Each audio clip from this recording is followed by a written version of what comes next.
Bueno, vamos a continuar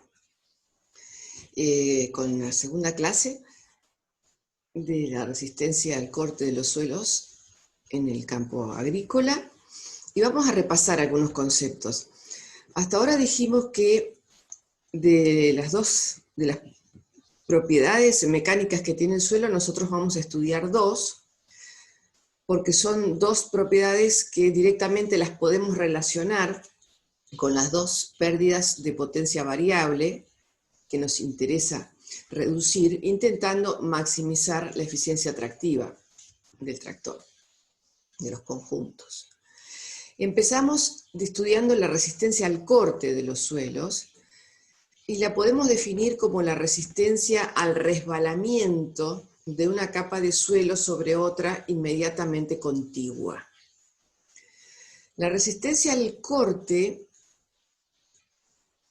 fue estudiada por Coulomb, y Coulomb nos dice entonces que los suelos no se comportan al igual que los átomos metálicos, que ustedes estudiaron corte cuando vimos resistencia de materiales, estudiamos aceros, sino que el suelo, por ser fundamentalmente un sólido, entre comillas, trifásico, o sea, y para nosotros es fundamental que tenga aire y que tenga circulación y capacidad de absorción de agua en el suelo, ese suelo se comporta entonces dando un modelo de estudio diferente que puede explicarse a través de la ecuación, conocida como ecuación de Coulomb, que nos dice que la resistencia al corte del suelo entonces depende de la cohesión, de la carga normal efectiva y del ángulo de rozamiento interno.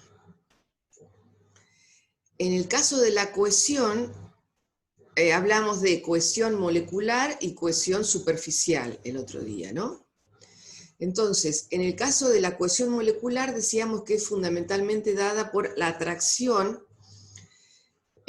dada por cargas eléctricas entre las partículas de arcilla fundamentalmente y los cationes disueltos en la solución del suelo.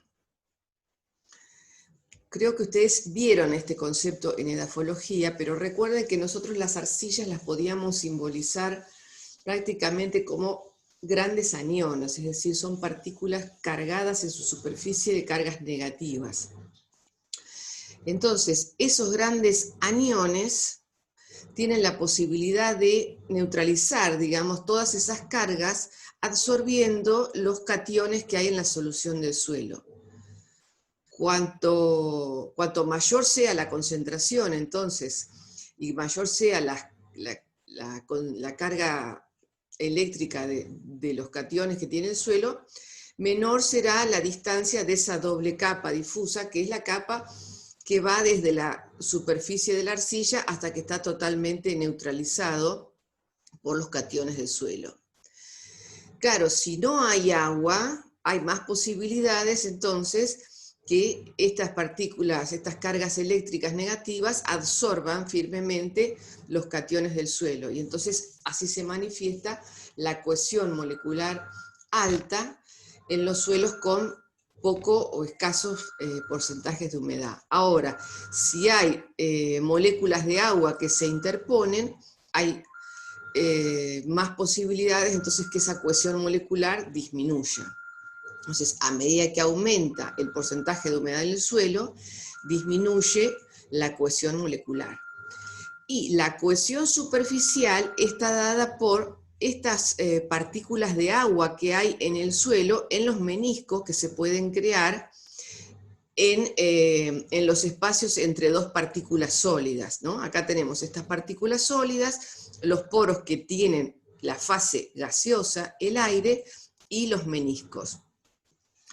La tensión superficial, ustedes saben que es originada por la atracción que tienen las moléculas del líquido unas con otras, que en el caso de la superficie, como está esquematizado acá, yo tengo aire, supónganse, entonces las fuerzas de las moléculas que atrae a este líquido hacia abajo no son neutralizadas por el agua que hay en la superficie porque tengo aire, entonces aparecen esas fuerzas de tensión superficial que explican, y ustedes las estudiaron para el ascenso capilar del agua, que claro, depende si no hay meniscos, si el suelo está totalmente seco, no va a existir tensión superficial. A medida que aumenta el porcentaje de meniscos, es decir, aumenta la humedad del suelo, la tensión superficial decíamos que aumenta, hasta que llega un momento que si desaparece esta interfase gaseosa, aire, y todo esto está lleno de líquido, también la tensión superficial desaparece.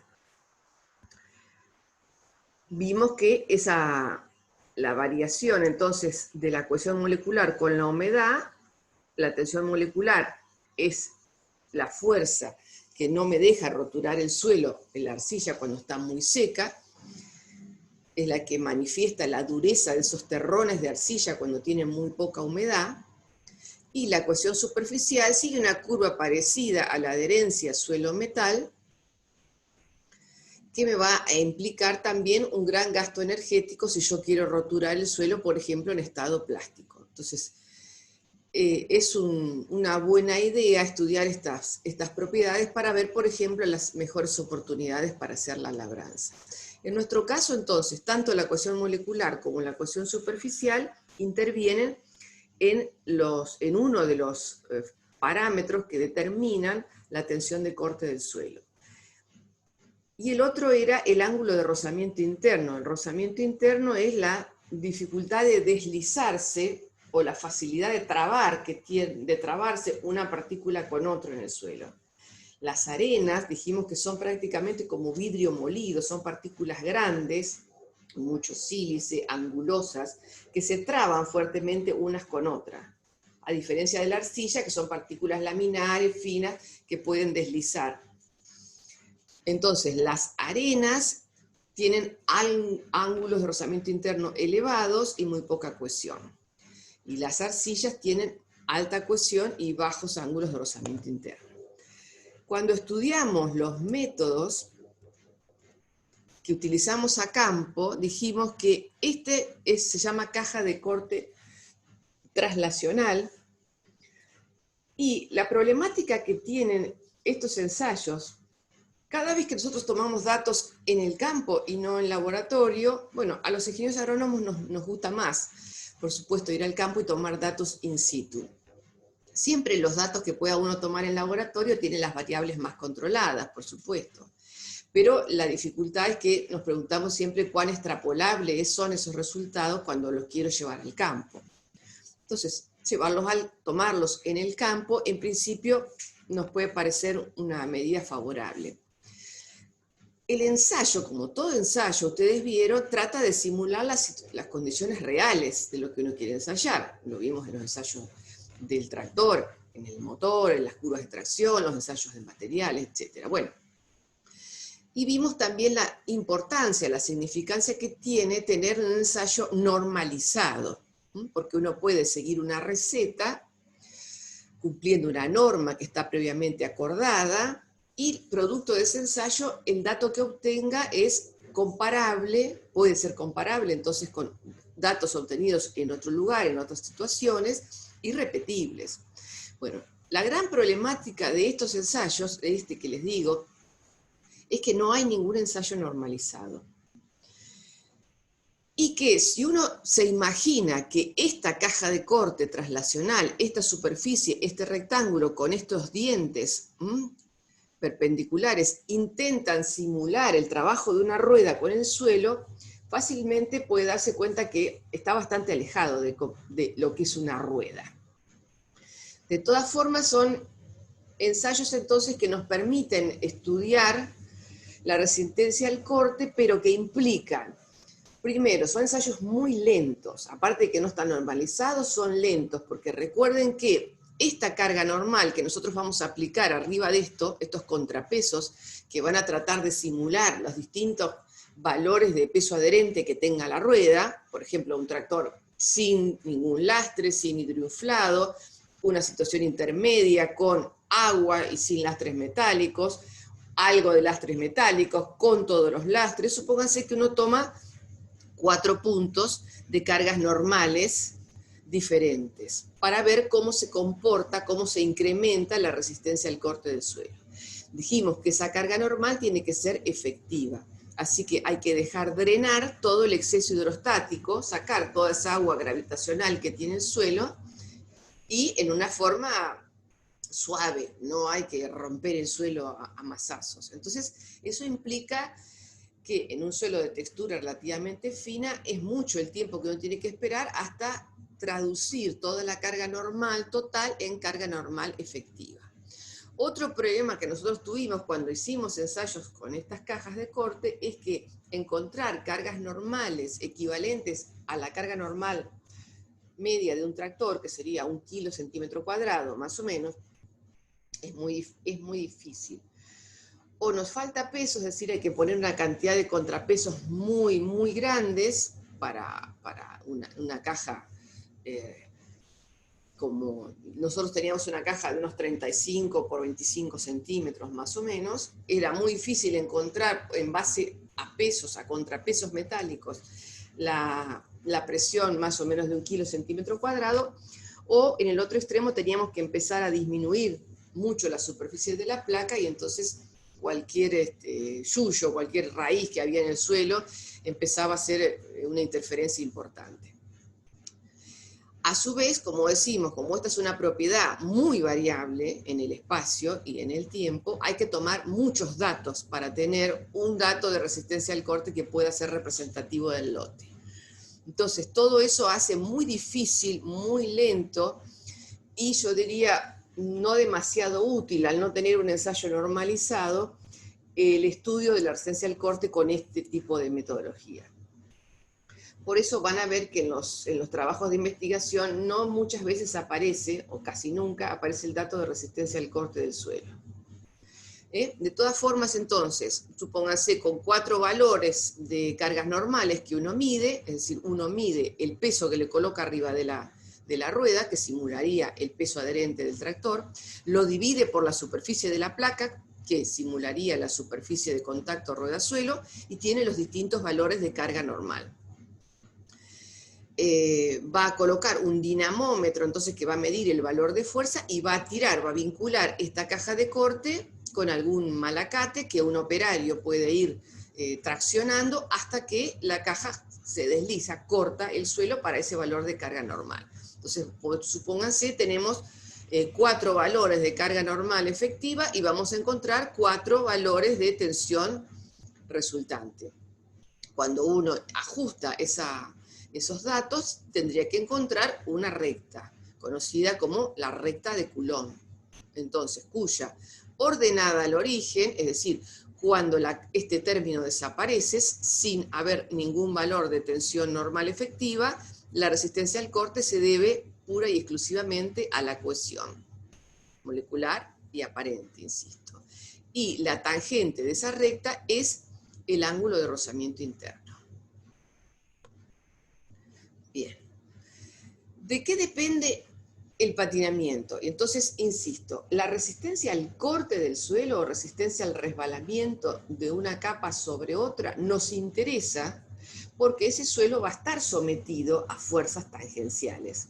Nosotros pretendemos que la fuerza, que la rueda motriz del tractor haga una fuerza tangencial porque le estamos demandando un esfuerzo de tiro con las distintas máquinas que tiramos el tractor. Pretendemos entonces que esa rueda haga una fuerza sobre ese suelo.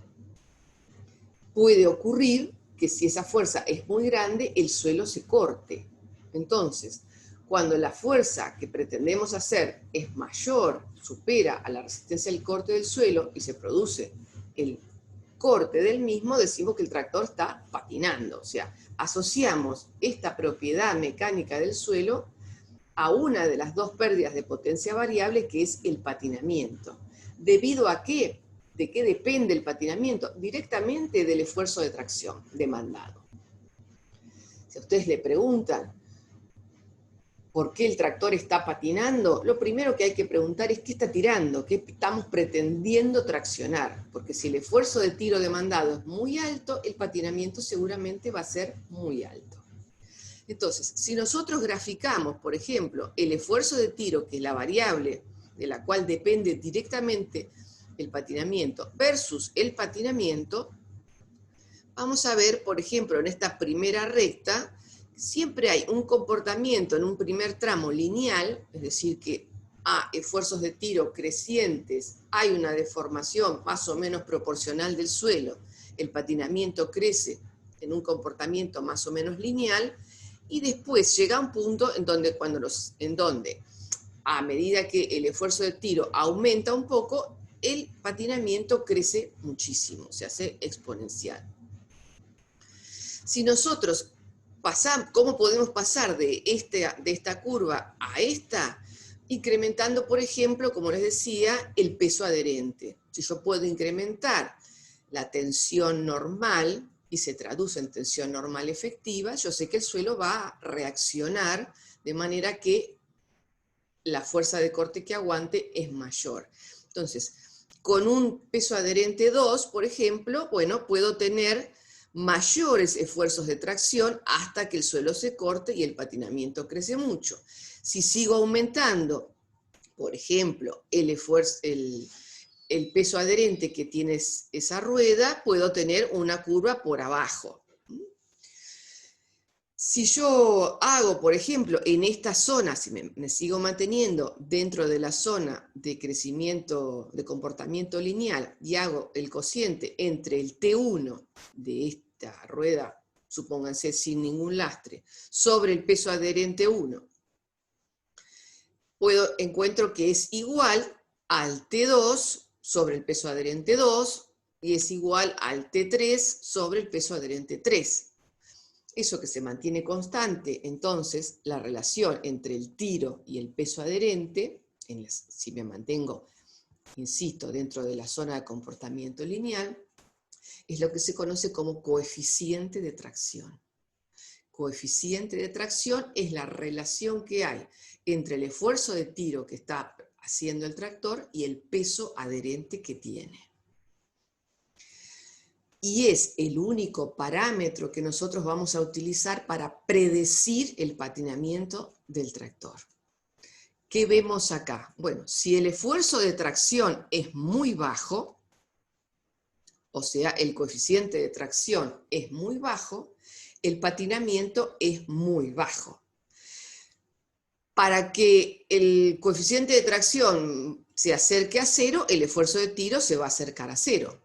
Lo que vemos en este gráfico es que la única forma que el patinamiento se acerque a cero es que el tractor no esté tirando de nada. Y de hecho, convencionalmente se define condición de patinamiento cero cuando la tracción demandada es cero. Y a medida que el esfuerzo de tiro aumenta, es decir, el coeficiente de tracción aumenta, el patinamiento se incrementa, pudiendo llegar en un punto a ser el patinamiento tal que la velocidad real sea cero. O sea, el patinamiento es una pérdida de velocidad. Cuando calculamos la velocidad real del móvil, decimos que es la velocidad teórica descontado el patinamiento, que lo expresamos en porcentaje. Vamos a ver que numerosos trabajos de investigación en distintas condiciones nos dicen que ¿cuál es ese coeficiente? ¿Hay un coeficiente de tracción más o menos ideal? Es decir, ¿hay un porcentaje de patinamiento más o menos ideal? ¿Cuánto debiera patinar un tractor para acercarse a maximizar la eficiencia tractiva?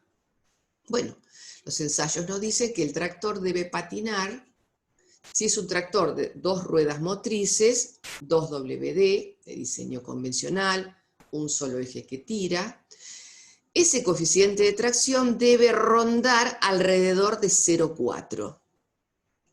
Si el coeficiente de tracción vale alrededor de 0,4, en el mismo renglón puedo escribir, animarme a escribir, que el patinamiento será entre 10, 12, 13%.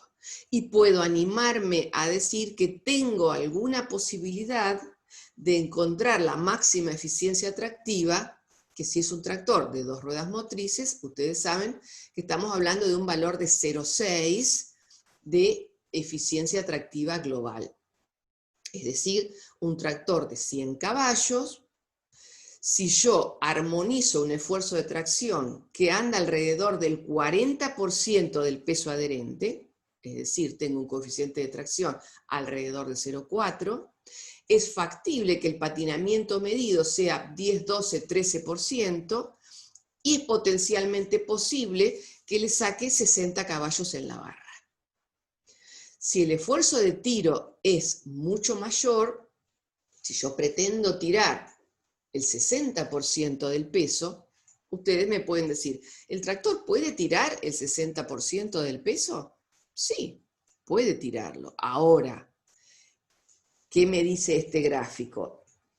Yo ya puedo decir que si pretendo tirar el 60% del peso, es muy factible, y si es un tractor de 2 ruedas motrices, muy probable, que al tener un solo eje que tracciona, al tener poca superficie vinculante, el suelo no aguante esa fuerza, se corte. Es decir, la consecuencia inmediata será que el patinamiento va a ser muy elevado.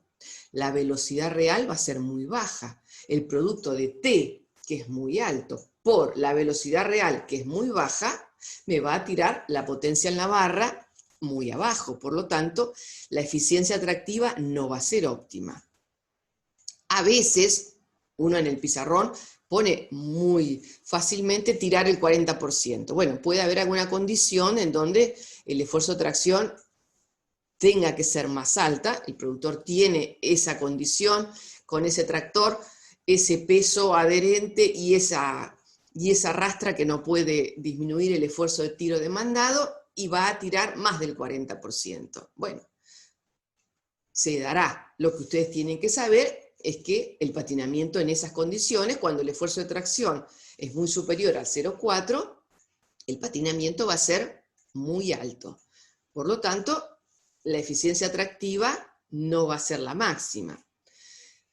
El productor conoce, como les digo, esta pérdida de patinamiento muy bien y sabe cuánto lo afecta. El patinamiento va a disminuir, por supuesto, la capacidad de trabajo de ese conjunto. Está gastando mucho tiempo en patinar, en romper el suelo, en compactar el suelo, en desgastar los neumáticos, que es un insumo muy oneroso, en gastar combustible para no hacer nada, en contaminar la atmósfera. Un tractorista que tiene ahí al cohete gastando tiempo y pagándole un sueldo solamente cortando suelo. O sea que es una pérdida, insisto, que él la conoce bastante. Pero lo primero, entonces, el primer factor para determinar el patinamiento es preguntar qué está tirando. Y lo primero con lo cual se defiende, si queremos decir, el tractor es con su masa, con el peso adherente que tenga, a través de esta relación que es el coeficiente de tracción. Si el coeficiente de tracción es alto, no es conveniente porque el patinamiento va a ser muy alto. Si el coeficiente de tracción es muy bajo, tampoco se puede se puede pretender maximizar la eficiencia atractiva, porque el esfuerzo de tiro demandado en ese caso es muy escaso. Es decir, tienen un tractor con mucha masa que la están subutilizando, están tirando de algo que no lo están cargando al motor, por lo tanto no va ese motor a brindar la máxima potencia disponible que tiene por la cual ustedes pagaron.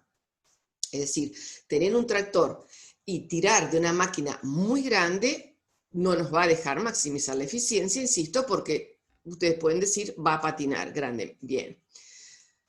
Y tener un tractor también grande, con mucha masa, y tirar de algo muy pequeño, tampoco es adecuado, es armonioso, porque están teniendo una masa, repito, disponible, una potencia disponible y una masa disponible, en este caso demasiado baja. Si no están tirando de nada, si bien el patinamiento es muy bajo, tampoco tienen una potencia en la barra máxima, porque el esfuerzo de tiro es muy bajo. Bien.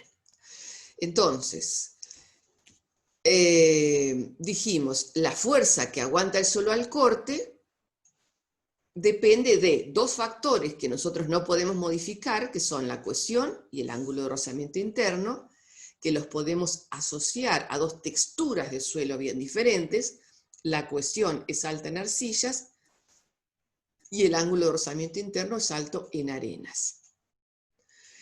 Por lo tanto, acá tenemos una demostración analítica que nos puede ayudar a comprender cuál es la mejor herramienta racional para aumentar la fuerza de corte que tiene el suelo.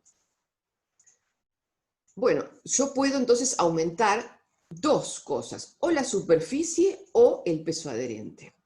Ahora, la superficie está en el término de la ecuación que multiplica a la cohesión, o sea, acompaña al término que caracteriza las arcillas. En cambio, el peso adherente está multiplicando, el peso adherente está multiplicando al ángulo de rozamiento interno, que es elevado en las arenas. Entonces, si bien todo suma, siempre tener más peso adherente y tener más superficie sirven para aumentar la fuerza, la reacción que tiene el suelo, por lo tanto, son dos alternativas para disminuir el patinamiento. En principio les quiero decir, aumentar el peso adherente lo llamamos una solución bastante económica, barata. Es ponerle agua a las ruedas, es colocar lastres metálicos en las ruedas. Ahora, aumentar la superficie es una solución mucho más cara, porque va a implicar o cambiar la cubierta por una cubierta más ancha, o una cubierta más alta, o colocar duales. Esas son cosas mucho más caras. Entonces, la solución barata, ¿dónde me va a convenir? ¿O dónde es factible que me alcance?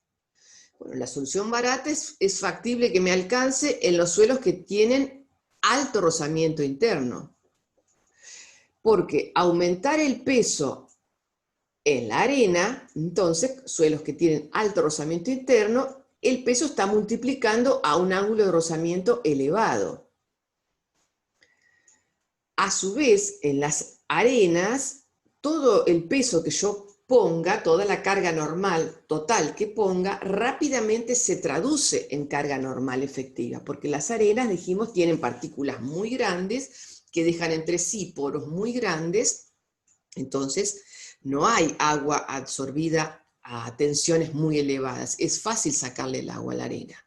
Entonces todo el peso adherente que pongan, que recuerden que Terzaghi nos dice tiene que traducirse en carga normal efectiva, en la arena es fácil. En cambio, en la arcilla, por más que yo ponga peso adherente, la arcilla tiene poros muy chicos que retiene el agua con mucha fuerza.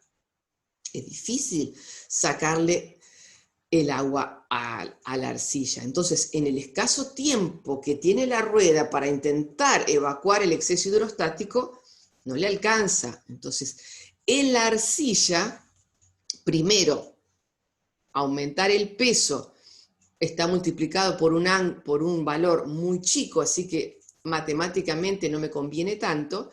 Y segundo, cuidado porque en la arcilla la carga normal no se traduce fácilmente en carga normal efectiva. Entonces, en la arena, aumentar superficie está multiplicando por un valor muy chico, que es la cohesión. Tengo el otro término, que ya matemáticamente tengo un ángulo de rozamiento grande, entonces matemáticamente me sirve aumentar el peso adherente. Y a su vez, digo, aumentar el peso adherente en la arena se traduce rápidamente en carga normal efectiva.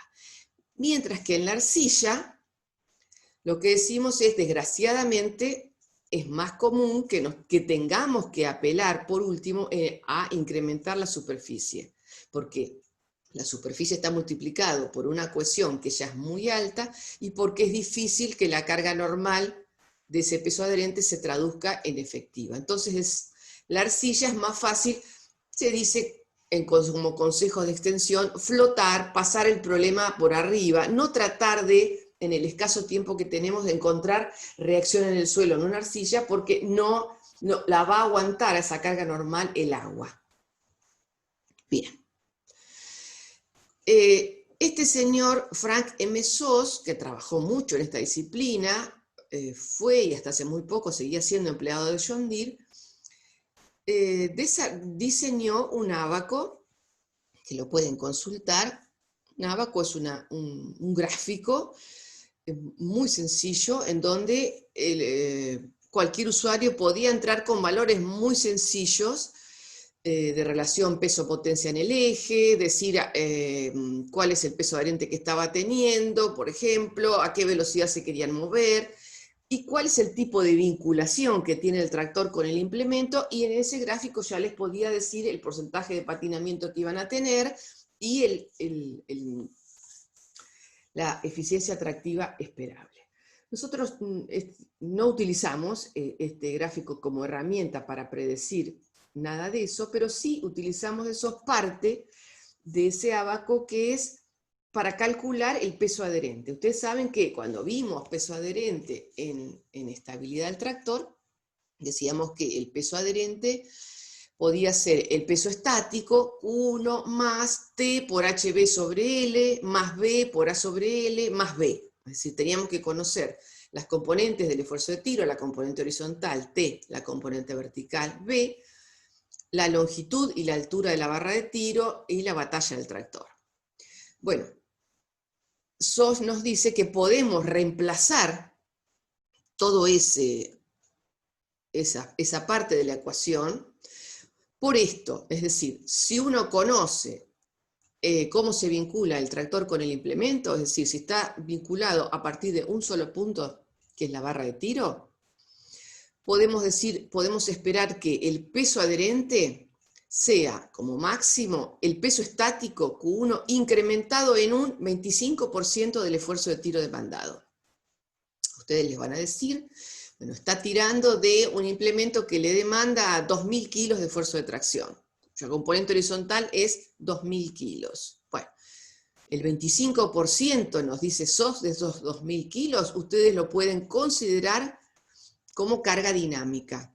Es decir, pueden sumárselo al peso estático que tenga el tractor y van a tener una aproximación del peso adherente que está teniendo ese tractor. En el otro extremo, si el implemento es montado en los 3 puntos, y yo diría, si están trabajando en una forma de vinculación montado en los 3 puntos, pero en un control de posición, como mínimo no en control flotante, Sos nos dice le pueden incrementar el 65% del esfuerzo de tiro. Entonces acá vemos empíricamente que los implementos montados, obviamente, que están colgados de ese tractor, decíamos, forman una unidad funcional, ¿no? Entonces, claro, el peso que recae adherente cuando el tractor está trabajando sobre ese eje es mucho mayor para el mismo esfuerzo de tiro que si estuviese vinculado ese implemento a través de la barra de tiro. Entonces, el mismo implemento vinculado al tractor de arrastre va a patinar mucho más que el mismo implemento vinculado en los 3 puntos. Si lo puedo trabajar, insisto, en control de carga por lo mínimo o en control de posición. Sí, porque el implemento de arrastre va a transferir, como me dice Sos, solamente un 25%. Entonces el peso adherente resultante es mucho menor sobre el tractor si el implemento está tirándose a través de la barra de tiro que si el implemento está colgado en los 3 puntos. Voy a tener un peso adherente más grande, entonces el patinamiento esperable va a ser menor. Las formas entonces de aumentar el peso adherente pueden ser aumentar el lastre, que ya vimos, el lastre metálico o aeroinflado, o, por ejemplo, a través de esa ecuación vemos que si aumentamos el largo de la barra de tiro, lo vimos esto ya, ¿no? Y el alto de la barra de tiro, teníamos esta expresión de peso adherente. Aumentar entonces el alto de la barra de tiro, aumentar el largo de la barra de tiro, o un tractor más corto de menos batalla. Todas esas son las variables que están expresadas en la ecuación analítica del peso adherente y que también Sos nos puede ayudar, si no tenemos todos esos datos, para estimar cuál sería el peso adherente en función del esfuerzo de tiro demandado y la vinculación del implemento, si es de arrastre, semimontado o montado. Semimontado en la Argentina no tenemos. Son implementos que se vinculan a través de los dos puntos del enganche tripuntal, los dos brazos de tracción, y tienen una rueda de tierra o rueda de apoyo. Ustedes ya vieron cómo distintas formas, distintos lastres metálicos en los tractores que siempre van a tener a la mano, algunos menos amigables que otros, en este caso son rodajas no tan grandes. Entonces, si la problemática que yo hipotetizo que va a tener el tractor es el patinamiento, ¿en base a qué hipotetizo? A que el esfuerzo de tiro demandado es muy grande, estoy tirando una máquina muy grande. Hoy en nuestro sistema productivo, las máquinas más grandes que tira el tractor es la siembradora de siembra directa, que se traslada sobre un suelo duro, de alta capacidad portante, que tiene que hacer en esa misma operación roturar una fracción muy pequeña de suelo donde pueda depositar en condiciones más o menos óptimas la semilla. Bueno, esas máquinas hoy están pesando, tienen una masa muy grande, son máquinas que demandan esfuerzos de tiro muy importantes y están transitando, insisto, sobre un suelo muy duro. Entonces ahí el esfuerzo de tiro es muy grande. Todo lo que llamamos labranza primaria, es decir, cuando quiero romper ese suelo duro, por ejemplo, pasar un subsolador, pasar una rastra de disco pesada, que quiero romper una pastura degradada muy vieja, pasar un paratil, los implementos de labranza primaria, son todos implementos que demandan esfuerzos de tiro muy elevados. Entonces, una de las formas entonces de disminuir el patinamiento, de aumentar la fuerza de corte que pueda, la reacción que tenga disponible el suelo, es la colocación de lastres, otras rodajas más grandes, tenga sobre el tractor. El hidroinflado, recuerden que en la Argentina solemos hablar de dos tamaños de rueda, lo más común, 18-4-34 y la 23-1-30. Estamos hablando de 380 o 500, casi 50 litros de agua o kilos, que todavía son gratis, que podemos tener en cada neumático. Recuerden que no colocamos, no llenamos la cubierta totalmente de agua, sino que giramos la cubierta hasta colocar la válvula en su posición más alta, y no tiene que salir agua por esa válvula, de manera de dejar más o menos un 25% de volumen de esa cámara de aire, y esa va a ser la cámara generalmente en nuestros tractores es la única suspensión que tiene el tractor. Si no, la cubierta se comportaría como demasiado rígida. Entonces, el máximo nivel de agua que se coloca en la rueda es hasta un 75%. Otra alternativa es aumentar la superficie, dijimos, y si el suelo es arcilloso, a veces, desgraciadamente, no nos alcanza con el tema del agua. ¿Cómo se puede aumentar la superficie? Bueno, insisto, colocando ruedas más anchas, colocando ruedas más altas o colocando ruedas duales. En el caso de nuestras cubiertas, que son mayoritariamente cubiertas de construcción de carcasas diagonal, la superficie de la cubierta se puede aproximar a una elipse. La superficie se puede calcular como pi por el radio mayor de esa elipse por el radio menor.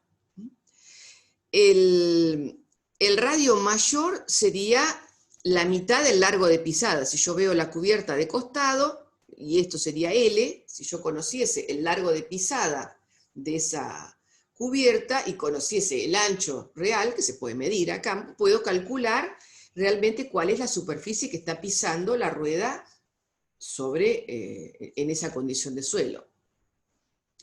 Y si conozco, por ejemplo, el peso adherente que estoy teniendo y conozco la superficie, puedo calcular la presión que está ejerciendo efectivamente la rueda sobre el suelo.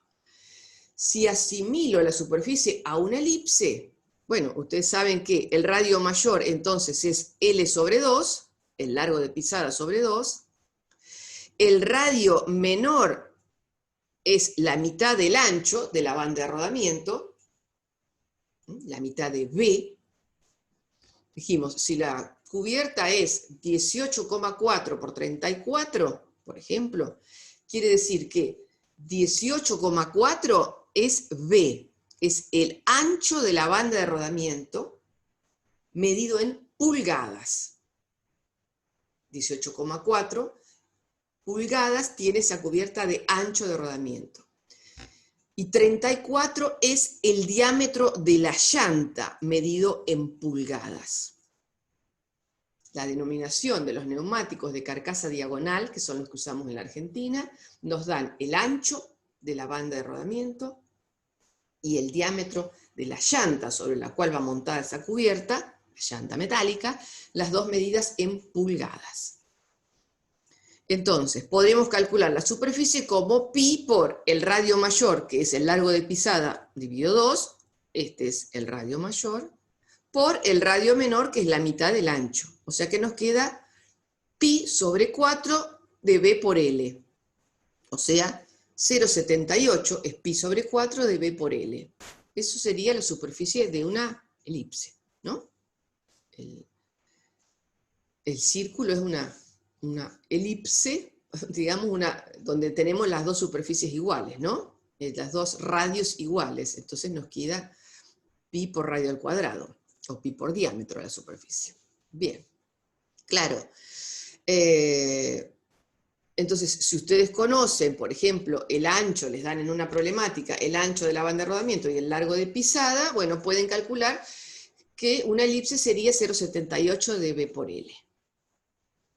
Dependerá, claro, si la presión de inflar, quiero hacer cálculos más finos, también podría ver, bueno, si la rueda no está sobreinflada, entonces está pisando menos, o si está subinflada y está pisando sobre los bordes y no los flancos, y no en la banda.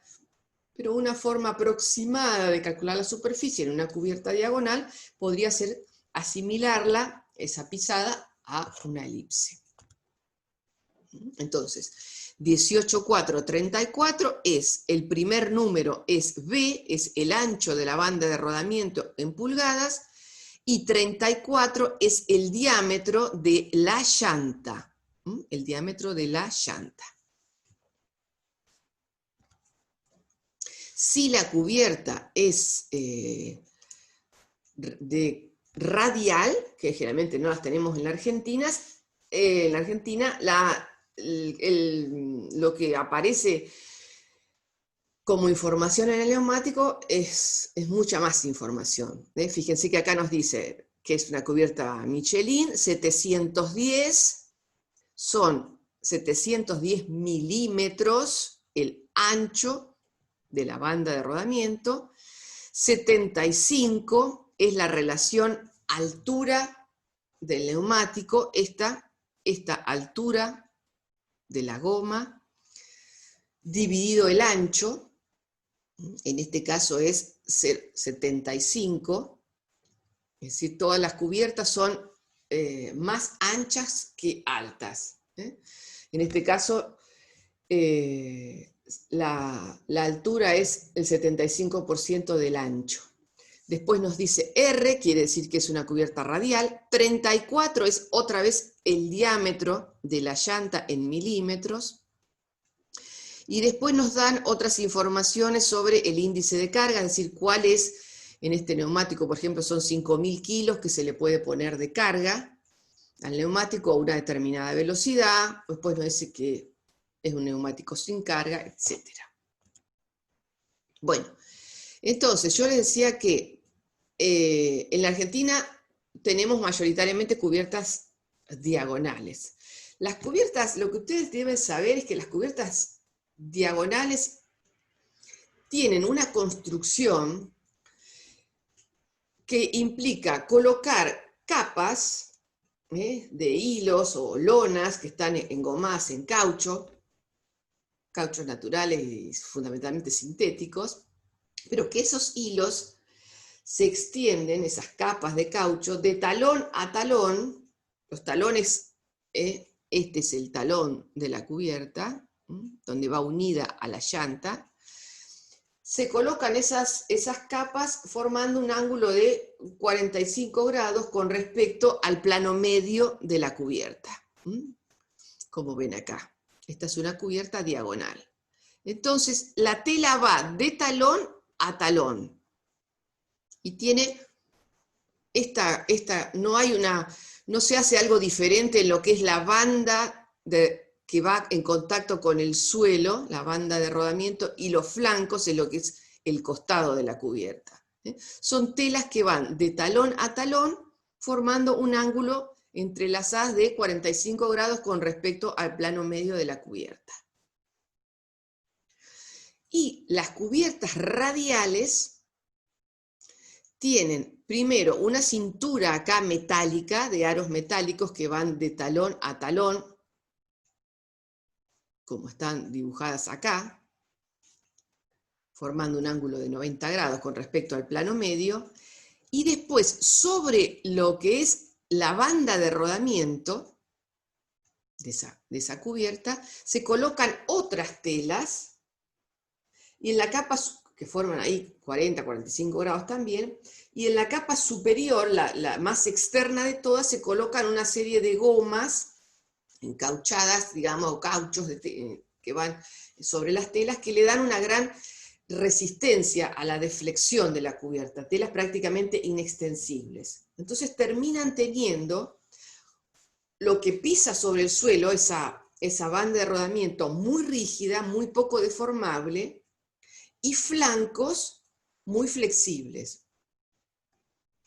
Eso le da esta forma típica de apoyo a la cubierta diagonal, que es la que podemos asimilar a una elipse, y esta sería una forma típica de un apoyo de una cubierta radial, donde tienen una banda de apoyo mucho más rígida y flancos mucho más flexibles, mucho más débiles, si se quiere. Entonces, estas cubiertas radiales tienen una mayor superficie vinculante, apoyan una superficie más grande, y eso les implica de por sí tener mayor capacidad de tracción.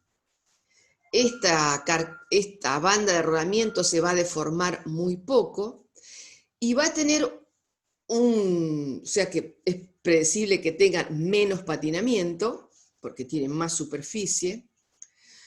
Y otra cosa muy importante es que la cubierta diagonal, a tener la misma construcción, tanto los flancos como la banda, cuando se produce una flexión de los flancos del tractor, porque encuentra un obstáculo o la cubierta dobla, en fin, cuando se tracciona de esos flancos, los flancos tiran de la banda de apoyo. Entonces, la cubierta no mantiene un apoyo, una superficie constante de apoyo. Eso implica mayor desgaste de la cubierta, porque tanto la banda como los flancos tienen el mismo comportamiento, son igualmente rígidas. En cambio, la deflexión de los flancos en una cubierta radial no es transmitida a la banda de rodamiento, que siempre permanece apoyada sobre el suelo. Entonces tiene una superficie realmente más grande de por sí de apoyo y que se mantiene constante. No son tan sensibles a las variaciones de presión, por ejemplo, estas cubiertas. Es decir, la cubierta diagonal, la que usamos nosotros, cuando está sobreinflada, realmente se disminuye mucho la superficie vinculante entre la rueda y el suelo. En cambio, la cubierta diagonal, si bien tiene un aspecto que a veces parece que estuviese subinflada, es porque estos flancos son mucho más débiles, pero cuando uno la sobreinfla, que puede ser una problemática que se encuentra en el campo, no varía tanto la superficie de contacto. Entonces, tiene una mayor superficie de contacto, que vamos a ver que nos sirve para disminuir tanto el patinamiento como la otra pérdida, la rodadura, que vamos a estudiar ahora. Es una cubierta que mantiene una superficie más grande, que deflexiona menos, que tiene menos desgaste, y que tiene, por lo tanto, más capacidad de tracción. ¿Por qué no se utilizan? Bueno, porque son muchísimo más caras que las cubiertas radiales, y porque esa mejora en la prestación tractiva, los trabajos de investigación nos dicen que nunca supera el 10%. Entonces todavía hay algunas cuestiones que podemos hacer para mejorar la prestación tractiva en nuestras cubiertas, en las diagonales, como por ejemplo es regular correctamente la presión de inflado. La presión de inflado siempre tiene que ser la mínima recomendada por el fabricante en función de la carga que está soportando esa rueda. Todos los neumáticos vienen con tablas y le dice, si usted coloca tal peso, la presión de inflado tiene que ser esta. Claro, si quiere incrementar la masa que soporta el neumático, va a tener que incrementar la presión de inflado. Siempre tratamos de trabajar con presiones de inflado debajo del kilo, 1 kilo centímetro cuadrado o menos, 14 libras o un poco menos. Si estamos obligados en esa cubierta a trabajar con presiones de inflado que nos implican trabajar con mucha más presión, esa no es la cubierta adecuada. Todavía nos falta, tendríamos que aumentar el tamaño de la cubierta. No es una variable para disminuir el patinamiento pretender aumentar la superficie desinflando la cubierta, que a veces le dicen, bueno, ¿puede desinflar la cubierta? No. Si el tractor está patinando, quiere decir que está haciendo mucha fuerza, que pretende deformar al suelo aplicándole una fuerza tangencial muy grande, está tirando de algo muy grande. Si ustedes desinflan la cubierta, lo más factible es que cuando el tractor tire, se gire la banda sobre la llanta y se corte la válvula. Entonces ahí el problema es muy grande. Hay que regular la presión de inflado siempre siendo la mínima, pero no subinflando la cubierta. Lo más común que encuentren presiones de inflado elevadas.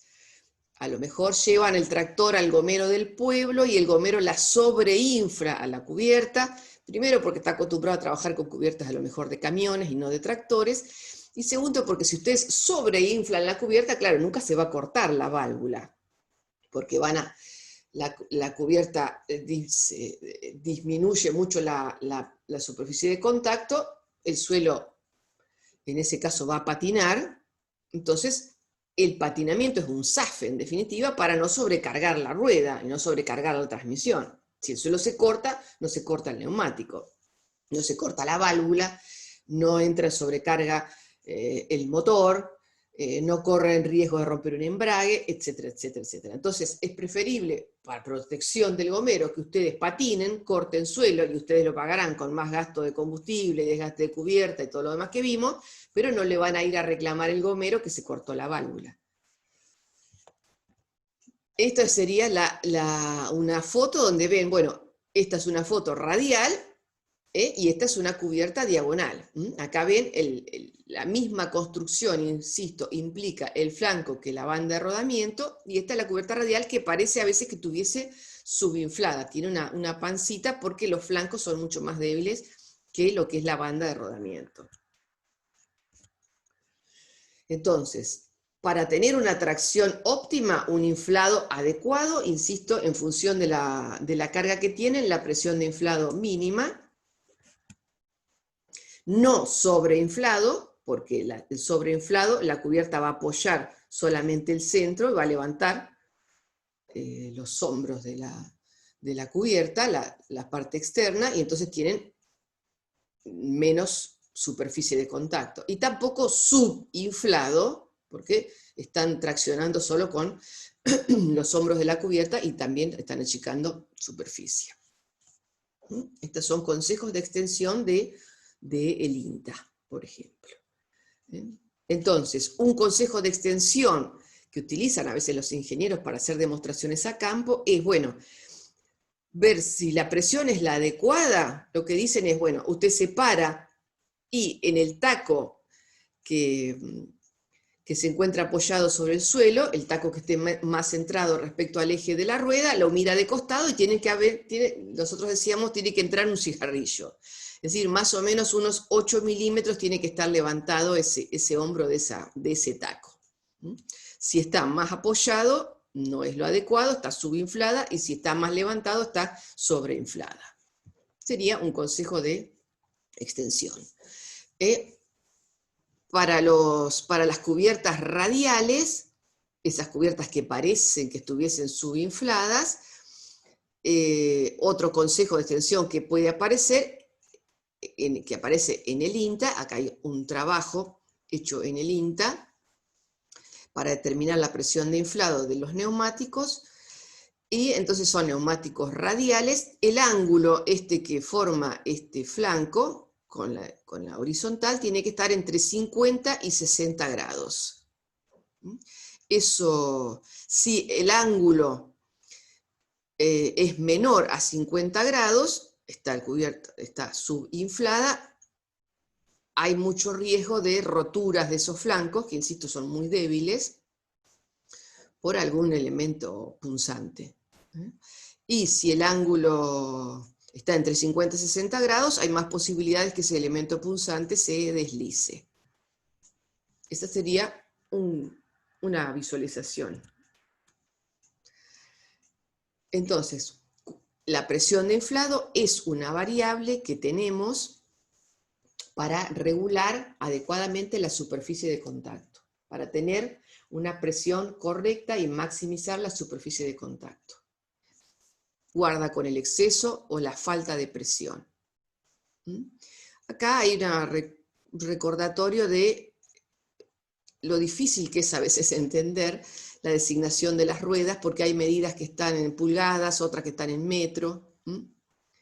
Entonces, esto es el ancho, insisto, medido en pulgadas, esto es el diámetro de la llanta, rim es llanta, en pulgadas, esta es una cubierta diagonal, y la radial que le da mucho más información. Si me dicen, el tema de neumáticos sigue siendo todavía un tema de estudio, hay trabajos de investigación que estudian cómo distribuyen la presión, los neumáticos, la incidencia de la presión, del dibujo, de los tacos sobre el suelo, sí.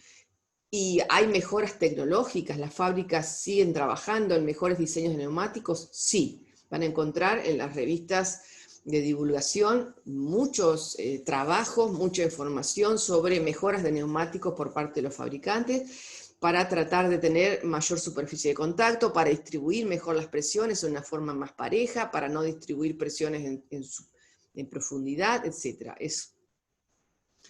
Es un tema todavía de mucha investigación y de mucho desarrollo tecnológico.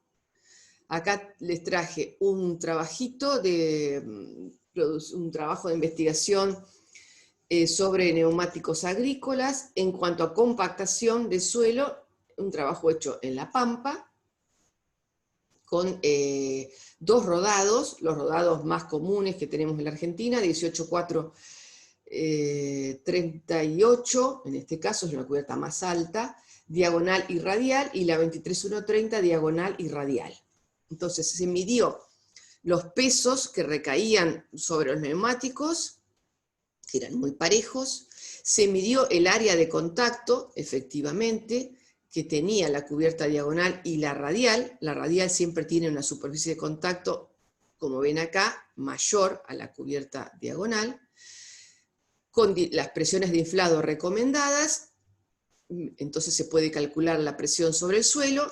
Midieron también profundidad de huella, la profundidad de huella de las cubiertas radiales siempre fue significativamente menor que la cubierta diagonal. Bueno, ese trabajo lo vamos a retomar cuando veamos la otra pérdida. Las formas de medir patinamiento ustedes lo van a hacer en el práctico. Bueno, vamos a dejar por ahora acá y seguimos un poquito más adelante.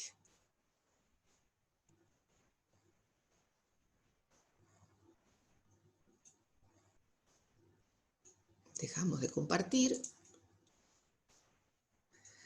y finalizamos.